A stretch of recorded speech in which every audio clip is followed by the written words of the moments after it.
Innal hamdalillah nahmaduhu wa nasta'inuhu wa nastaghfiruh wa na'udzu billahi min shururi anfusina wa min sayyiati a'malina may yahdihillahu fala mudilla lahu wa may yudlilhu fala hadiya lahu.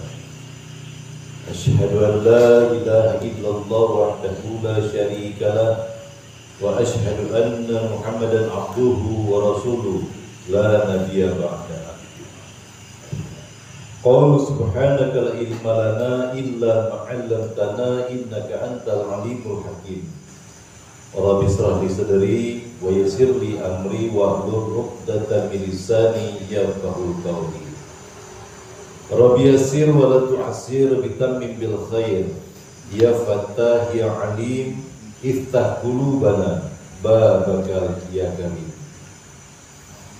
Qala musannif rahimahullahu ta'ala wa 'ada manafa'ana bihi fid dharaini wa la haula wa la quwwata illa billahil 'aliyyil azim wa la haula wa la quwwata illa billahil 'aliyyil azim wa la haula wa la quwwata illa billahil 'aliyyil azim. Bismillahirrahmanirrahim. Qala musannif telah berkata oleh pengarang, apa perbedaan Nabi dengan Rasul? Nabi hanya bersifat dengan sidik, amanah, fatona. Berarti tidak ada kewajiban bagi para Nabi ini untuk tabligh atau menyampaikan.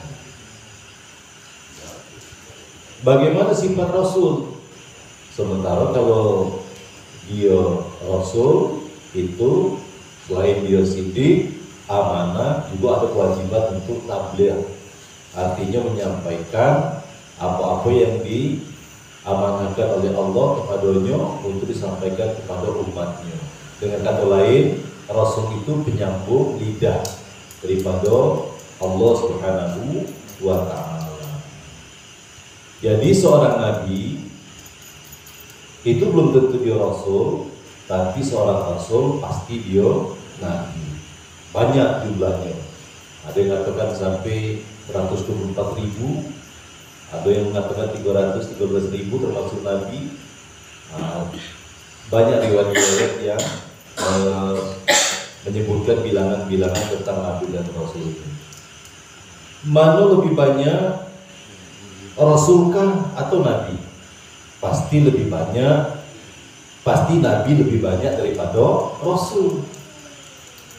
Mana lebih mulia, Nabi kah atau Rasul? Pasti lebih mulia Rasul daripada Nabi. Berapa banyak Rasul-Rasul itu?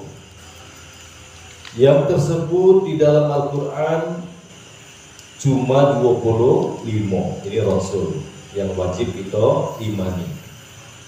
Mana yang 25 itu? Ibrahim, Ishak, Yakub, Nuh. Mana lagi? Yusuf, Musa, Harun, Zakaria. Mana lagi? Yahya, Isa, Ilyas, Ismail. Mana lagi? Daud, Sulaiman, Ayub, Ilyasa. Mana lagi? Yunus, Lut, Idris, Hud. Mana lagi? Su'aib, Salih, Zulkifli, Adam. Mana lagi? Sayyidina wa maulana Muhammadin sallallahu alaihi wasallam ajma'in. Bagaimana etika kita kepada Rasul-Rasul ini? Kita mesti yakinkan bahwa sekalian itu Rasul Allah yang Rasulullah yang sebenar-benarnya. Ada lagi ke atau tidak Rasul-Rasul yang lain? Ada, tetapi kita tidak ketahui banyaknya atau jumlahnya. Yang kesembilan, akidah buat mengenal Rasul itu ada tambahan atau tidak? Kata setengah ulama, ada 5 akidah lagi. Pertama apa? Lawan jawazul a'radil basariyah. Apa lawannya? istihalatal awsafil ilahiyah wal malaikiyah. Apa maknanya? Mustahil rasul-rasul itu bersifat dengan sifat Tuhan dan malaikat. Jadi dia tetap para nabi rasul ini bersifat dengan sifat basyariyah, yaitu sifat-sifat kemanusiaan. Mereka makan, minum, tidur, sakit, kawin, beranak pinak, berdagang, seperti sifat-sifat manusia biasa. Maka jadi terkadang walaupun kita hidup sejaman dengan Rasul, itu belum tentu kita bisa langsung percaya apa yang disampaikan Rasul. Karena kita kenal siapa orangnya, tahu macam mana kesehariannya. Umpamanya ada orang yang nyari kambing, ngaku-ngaku dia jadi Rasul, belum tentu kita langsung percaya. Padahal dia memang seorang Rasul atau seorang Nabi yang diutus oleh Allah Subhanahu Wa Taala. Tetapi bagi orang-orang yang memang ditakdirkan Allah untuk kenal, itu walaupun jauh pun dia akan kenal. Contohnya seperti kita sekarang ini bisa mengenal para Nabi dan Rasul, padahal kita tidak hidup sezaman dan tinggal berjauhan dengan para Nabi dan para Rasul.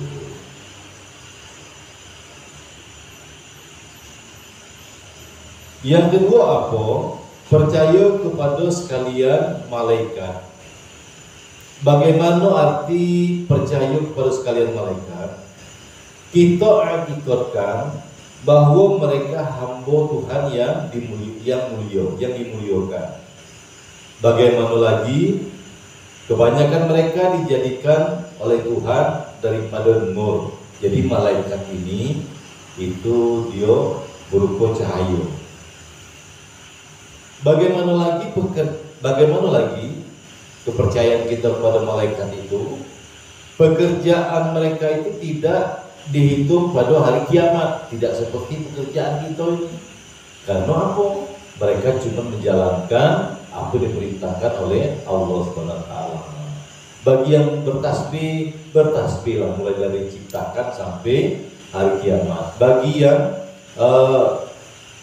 umpamanya memegang aras atau memegang sesuatu, urat bumi ini dia dipegang terus sampai ada perintah.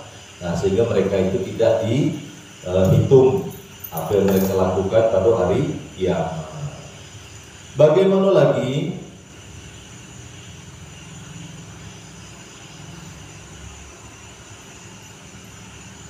Ada pula mereka itu yang dijadikan daripada tetesan air mandi Jibril. Jibril di mana mandinya? Di suatu sungai di bawah aras. Nah, ini kita berfantasi lah bagaimana aras, bagaimana sungai yang ada di bawahnya. Bagaimana lagi? Tiada yang mengetahui banyaknya malaikat, melainkan Tuhan. Yang tahu jumlah daripada malaikat itu adalah Tuhan. Bagaimana lagi? Mereka itu sekali-kali tidak pernah durhaka kepada Allah Subhanahu Wa Taala, karena mereka tidak seperti kita. Kalau kita ini ada nafsu, ada akal, sementara mereka itu tidak dikaruniai nafsu. Bagaimana lagi? Mereka tidak makan, minum, dan tidak tidur para malaikat ini. Bagaimana lagi? Mereka tidak beristri dan tidak beranak cucu. Apa pekerjaan malaikat itu? Hanya beribadah kepada Tuhan dengan bermacam-macam ibadah. Ini gawe malaikat ini. Nah, kalau kita ada mencari nafkahnya, ada belajarnya, macam-macam yang diamanahkan dibebankan kepada kita. Adakah atau tidak mereka yang telah mati? Belum ada. Malaikat ini mereka saja diciptakan, nanti matinya serempak ketika malaikat Israfil meniup sangkakala. Bakal matikah mereka atau tidak? Iya, bakal mati di belakang hari nanti. Ketika apa? Kapan nantinya? Ketiga apa? Nah, ini untuk akidah yang 5 lagi untuk mengenal, untuk tambahan. Ketiga apa? Percaya kepada sekalian kitab-kitab. Jadi selain kita percaya kepada sekalian malaikat, percaya kepada sekalian malaikat, kitab-kitab apa? Kitab-kitab yang datang daripada Tuhan kepada Rasul-Rasulnya. Bagaimana arti percaya kepada kitab-kitab? Kita yakin bahwa kitab-kitab yang benar datangnya dari Tuhan. Nah, ini jangan sampai di hati kita nanti kita mengingkari daripada Injil, daripada Taurat, daripada Zabur. Jangan sekali-kali ada di hati kita untuk mengingkarinya, karena itu adalah firman Allah yang disampaikan oleh para malaikat kepada nabi-nabinya. Bagaimana lagi? Apa-apa yang tersebut di dalamnya semuanya benar. Di dalam Injil benar, di dalam Taurat benar, di dalam Zabur benar, di dalam Al-Quran lebih benar lagi. Mana kitab-kitab itu? Satu daripadanya ialah Quran yang maha mulia. Yang keempat apa? Percaya kepada Rasul-Rasul dan Nabi. Bagaimana arti percaya kepada Rasul-Rasul dan Nabi? Kita yakin bahwa mereka diangkat, mereka angkatan daripada Tuhan, mereka adalah utusan daripada Tuhan. Bagaimana lagi? Diterangkan kepada mereka tentang hukum-hukum agama. Bagaimana lagi? Dipeliharakan Tuhan mereka daripada maksiat zahir dan maksiat batin. Makanya para nabi, para rasul itu mereka mendapat gelar maksum, artinya terbebas daripada kesalahan. Bahkan di pelajaran sebelumnya mereka ini memiliki sifat-sifat yang mulia, sidik, amanah, tabligh, patona. Bagaimana lagi? Mereka diutus Tuhan kepada makhluk buat mengajar agama. Buat mengajar apa lagi? Buat memperbaiki hal-hal atau keadaan makhluk di masa hidup dan kemudian mati. Itulah tugasnya menyampaikan kepada seluruh makhluk ciptaan Allah untuk memperbaiki keadaan manusia baik di masa dia hidup dan lebih-lebih untuk di hari kemudian setelah mereka mati. Bagaimana lagi? Dikaruniakan Tuhan kepada mereka beberapa mukjizat. Apa guna mukjizat? Tanda kebenaran. Tanda kebenaran mereka itu di dalam hal-hal atau keadaan mereka itu untuk membenarkan dakwah mereka. Kalau kita ini sekarang ini katakanlah bukti atau karomah untuk membuktikan ucapan yang kita sampaikan. Yang kelima apa? Percaya akan adanya hari kiamat di kemudian hari. Apa yang terjadi di masa hari kiamat itu, sekalian yang telah mati semuanya dikembalikan hidup. Apalagi menghitung dan menimbang. Apa yang dihitung dan yang ditimbang itu pekerjaan manusia dan jin. Jadi sama kedudukannya manusia dan jin di masa hidupnya. Bagaimana akibat hitungan dan timbangan itu? Yang lebih kebajikannya, lebih banyak kebajikannya daripada kejahatannya, dimasukkan oleh Tuhan ke dalam surga. Jadi ini bagi yang masih hidup kesempatan untuk berbuat, untuk sekuat tenaga mengumpulkan bekal yang akan dihisab nanti atau ditimbang di hari akhirat nanti. Bagaimana jadinya? Kalau yang sama banyaknya antara kebajikan dan kejahatan. Ngaji terus, maksiat terus, sholat terus, melakukan kejahatan terus. Jadi ketika ditimbang, seimbang rukun antara kejahatan dan kebajikan. Dimasukkan pula oleh Tuhan ke dalam surga. Bayangkan kasihnya Tuhan kepada hambanya. Yang sama pun dimasukkan ke dalam surga. Bagaimana pula jadinya yang banyak kejahatan daripada kebajikannya, dimasukkan Tuhan ke dalam neraka. Kekalkah atau tidak di dalam neraka itu? Nah, ini nanti di dalam keterangan yang lain itu ada berbagai-bagai. Kalau untuk orang Islam itu tidak kekal. Tetapi untuk yang lain, orang yang kafir, orang yang ingkar, itu mereka kekal. Tidak kekal kalau matinya di dalam iman. Kalau masih ada setitik besar darah, sebiji sawi, itu iman di dalam hati, percaya kepada Allah dan Rasulnya, kepada malaikatnya, maka nanti akan dikeluarkan Allah dari dalam neraka. Kalau matinya di dalam kafir, bagaimana jadinya? Kekal. Kalau yang kafir, munafik, ini kekal di dalamnya. Kekal di dalam api neraka selama-lamanya. Nauzubillah. Nah, ini mudah-mudahan yang kita kejar sekarang ini jangan kekal bela. Kalaupun harus masuk, ya masuk seukuran daripada lebihnya kejahatan gitu.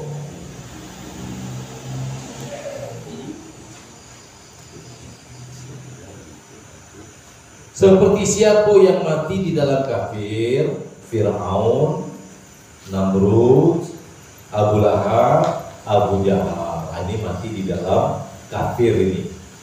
Ini kekal di dalamnya.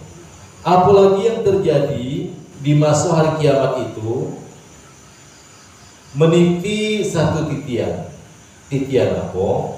Yang lebih halus daripada rambut dan lebih tajam daripada pedang. Ini tentu kalau tidak dengan pertolongan dan anugerah Allah, sulit rasanya kita selamat di dalam meniti jembatan ini. Dalam satu riwayat itu dikatakan panjangnya daripada jembatan titian itu adalah 5.000 tahun itu mendaki, 5.000 tahun menurun, dan 5.000 tahun mendatang. Nah, kita jangan kalah bayangkan 5.000. Beberapa meter biar tajamnya kayak pedang, macam mana kita selamat daripada situ.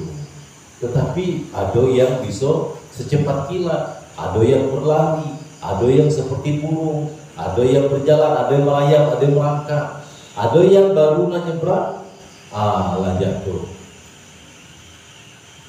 Titian apa? Yang lebih halus dan daripada rambut dan lebih tajam daripada pedang. Dari mana menitinya?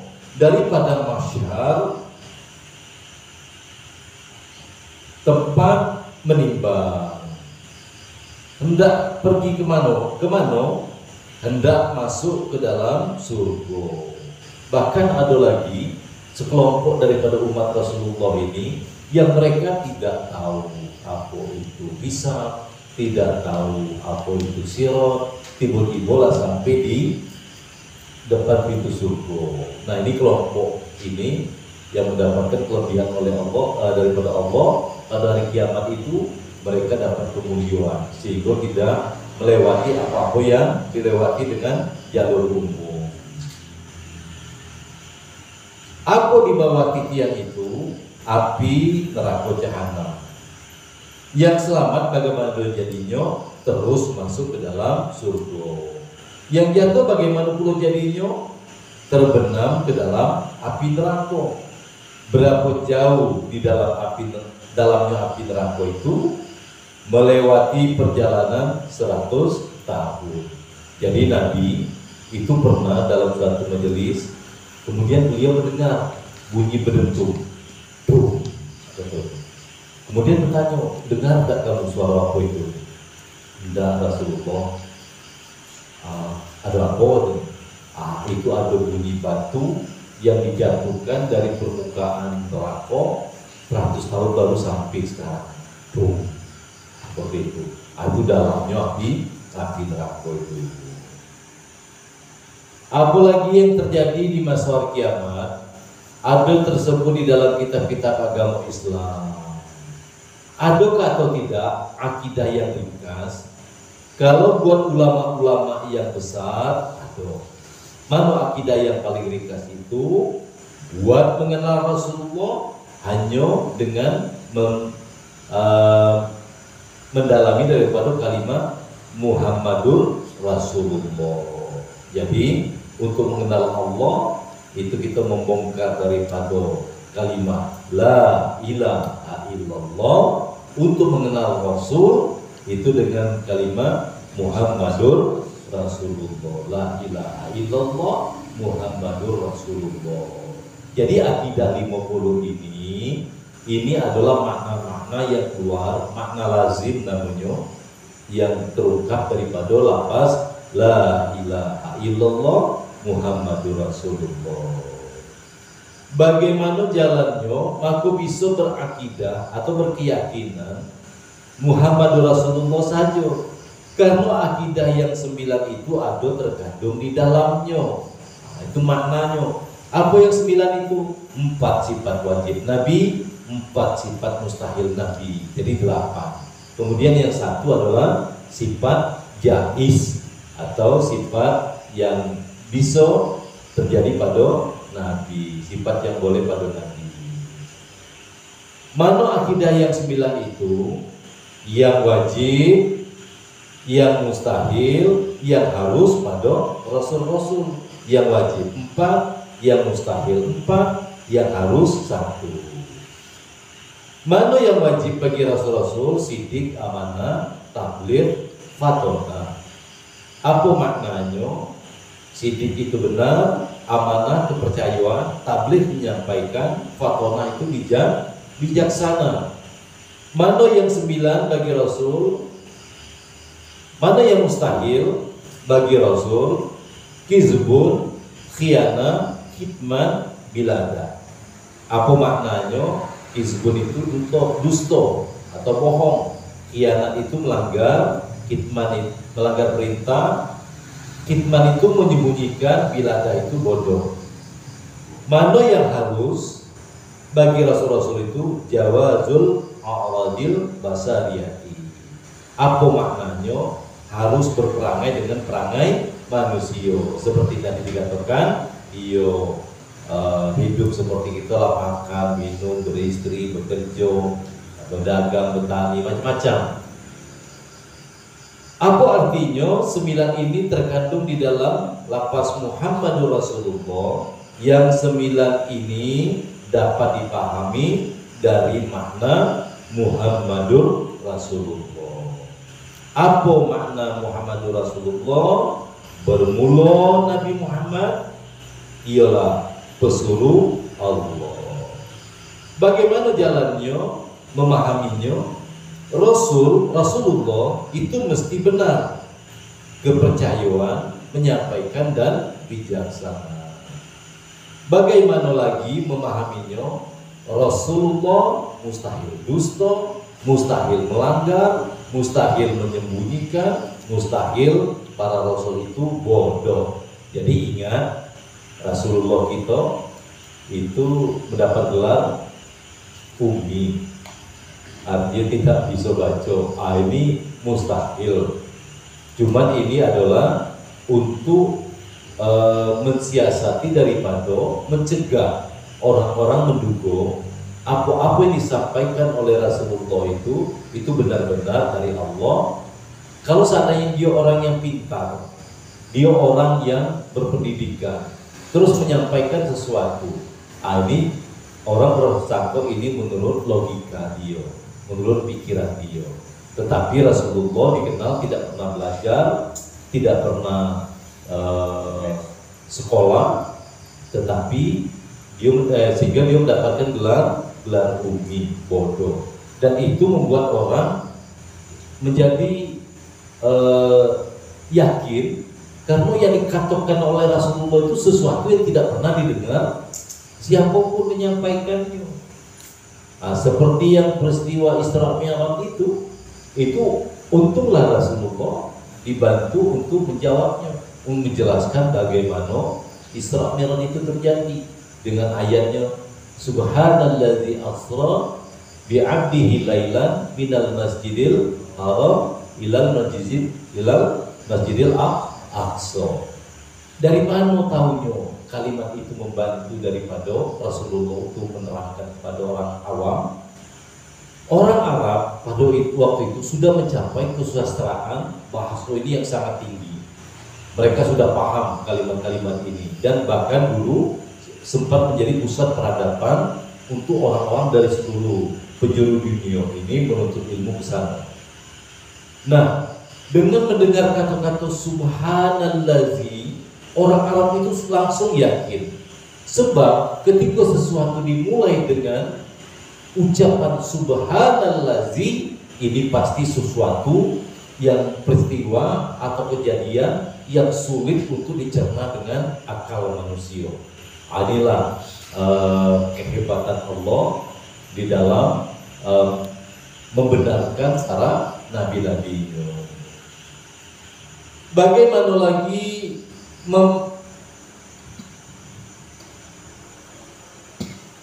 memahaminya? Rasulullah harus berperangai dengan perangai manusia. Apa sebab harus? Karena Rasulullah itu manusia juga. Yang lima lagi yang dipahami dari mana? Yang lima lagi dari makna Muhammadur Rasulullah juga. Bagaimana jalannya memahaminya?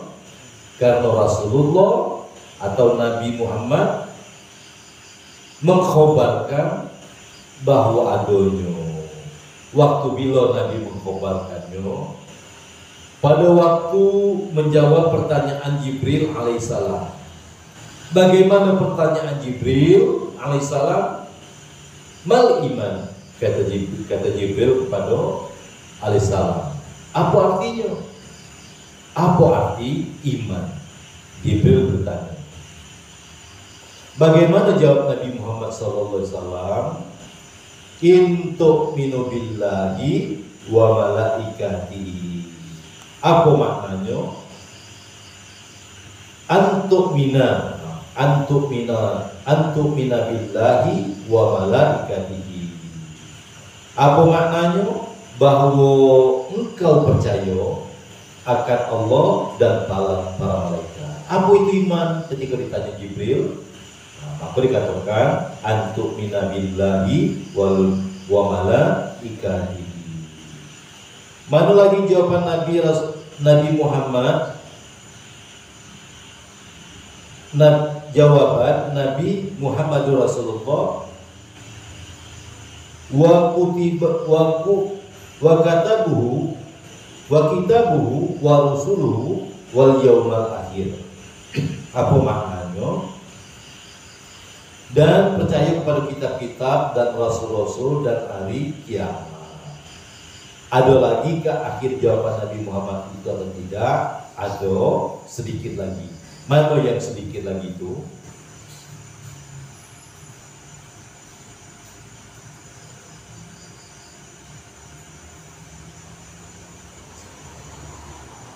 Wabil qadri khairihi wasarrihi minallahi ta'ala. Apa maknanya? Dan nasib baik dan jahat itu semuanya daripada Tuhan. Bagaimana nasib baik itu? Beriman serta taat kepada Allah.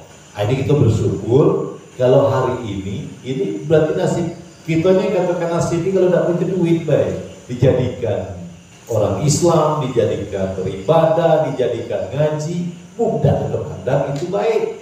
Tapi kalau udah kasih duit, buruknya, malangnya nasib ini. Karena ukuran kita baik tidak itu cuma tergantung materi. Bagaimana pula nasib yang jahat itu? Kufur, maksiat kepada Allah.